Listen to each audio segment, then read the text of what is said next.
حضرت شبلی رحمۃ اللہ علیہ محبت اور معرفت کی دکان میں حضرت جنید بغدادی رحمۃ اللہ علیہ کی خدمت میں پہنچے تو کہا کہ حضرت آپ کے پاس باطنی نعمت ہے، آپ یہ نعمت مجھے عطا کرے، چاہے اس کو مفت دے چاہے تو قیمت طلب کرے۔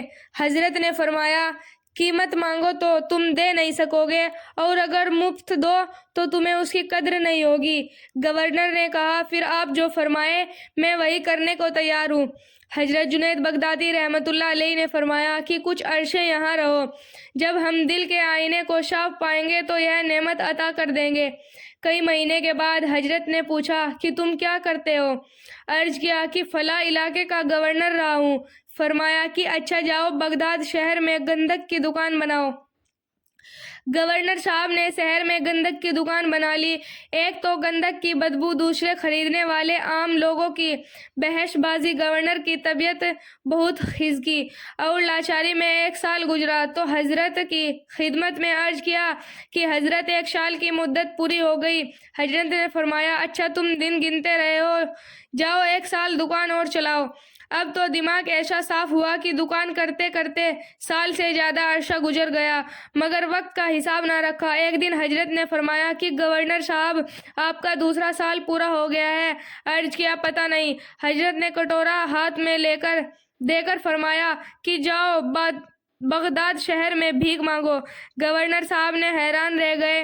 حضرت نے فرمایا کہ اگر نعمت چاہنے والے ہو تو حکم کو مانو، ورنہ جس راستے سے آئے ہو اسی راستے سے واپس چلے جاؤ۔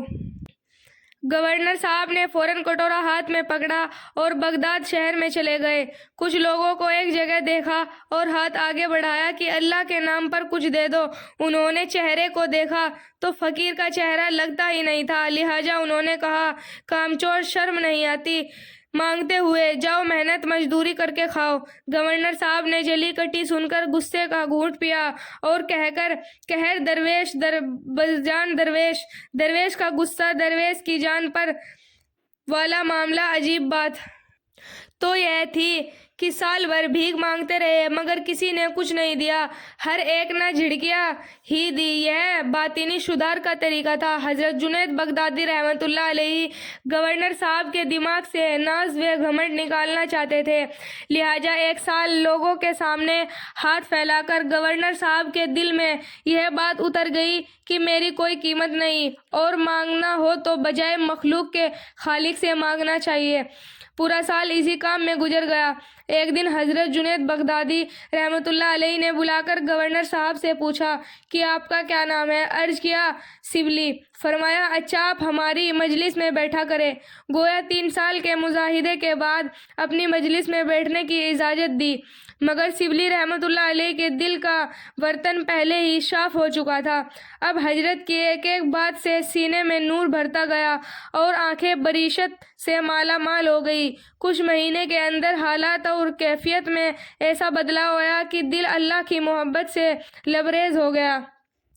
آخرکار حضرت جنید بغدادی رحمۃ اللہ علیہ نے ایک دن بلوایا اور فرمایا کہ آپ نہاوند کے علاقے سے گورنر رہے ہیں، آپ نے کسی پر زیادتی کی ہوگی، کسی کا حق دبایا ہوگا، آپ ایک فہرست بنائیں کہ کس کس کا حق آپ نے دبایا۔ آپ نے ایک فہرست بنانا شروع کی۔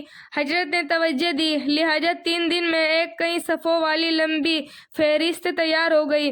حضرت جنید بغدادی رحمۃ اللہ علیہ نے فرمایا، باطن کی نسبت اس وقت تک نصیب نہیں ہو سکتی جب تک معاملات میں صفائی نہ ہو۔